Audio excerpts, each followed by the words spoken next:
Hola, muy buenos días, muy buenas tardes, muy buenas noches.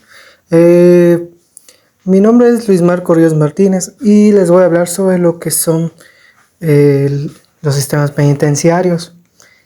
Soy de la licenciatura de Criminología y Criminalística y la materia de sistemas penitenciarios. Bueno, comenzando con lo que son los sistemas penitenciarios, antes lo que eran las cárceles antiguas, antes no existía manera de cómo encerrar a los delincuentes, o sea, simplemente no había manera, o sea, las cárceles eran unos cuartos o eran un lugar donde literalmente no había humanidad, se consideraba un lugar muy cruel e inhumano.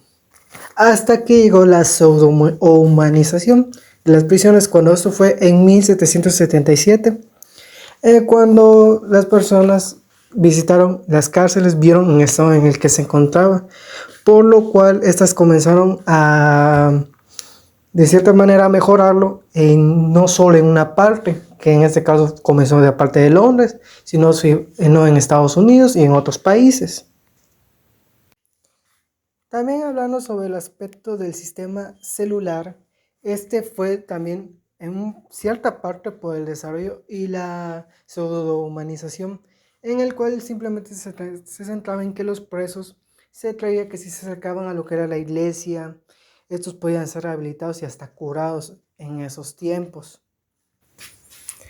Hablando sobre, un poquito más sobre la evolución, antes literalmente los presos se tenían que adaptar a las cárceles, o sea, a veces los aglomeraban en un solo lugar y ahí los dejaban. Un ejemplo que puedo decir son en las cárceles de Brasil, donde comúnmente sigue existiendo esto de que los aglomeran allá y los tienen cosas inhumanas, y hay muchísimas más cosas dentro de esas cárceles.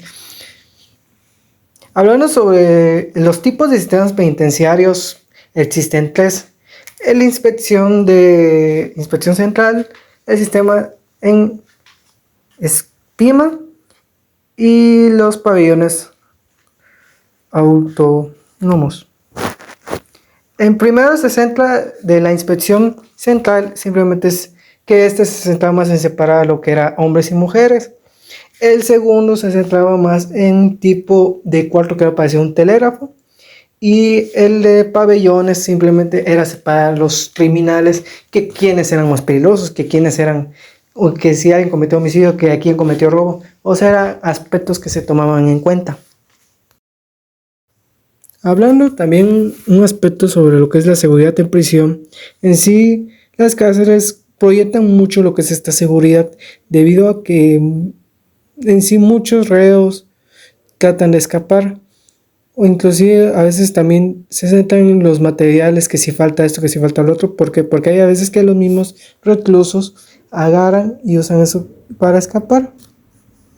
Hablando un poquito de los sistemas de celdas, antes el reclusorio se la pasaba antes literalmente, cuando agarraban a alguien era que se tenía que estar encerrado la persona y se tenía que quedar ahí encerrado hasta que pasara el tiempo.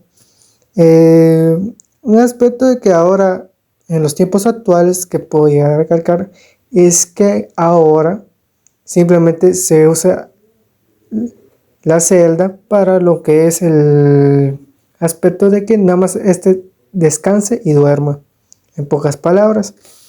Hablando un poquito sobre los alojamientos colectivos, algunos de estos alojamientos son para reclusos, en sí, como para decirlo, de alta o baja peligrosidad, ya que dependiendo, dependiendo de esto, se contará con ciertas cosas en la celda, porque algunas veces cuando es de alta peligrosidad se le reduce ciertas cosas. Un aspecto que también hay algo en el aspecto de las cárceles es la ubicación, ya que es un punto muy importante, porque comúnmente están alejadas de la ciudad, y en sí se elige esto porque para evitar lo que es evitar fugas. Un ejemplo de esto fue la casa de Alcatraz, pero que lamentablemente después que tres personas escaparon a lo último, y pues tuvieron que cambiar lo que es la cárcel. Un aspecto que también hay que tomar son las capacidades por la cual la cárcel se incluye, y los talleres, que también los talleres se usan para que los reclusos practiquen y simplemente traten como que tener un oficio, que si carpintería, que si... O sea, eran aspectos que antes no se tomaban mucho en cuenta, pero ahora sí. Antes era arte, dibujo, o sea, pero con el tiempo que ha ido evolucionando lo que son los sistemas penitenciarios, pues todo eso ha cambiado. Bueno, por mi parte sería todo. Mi nombre es Luis Marco y me despido.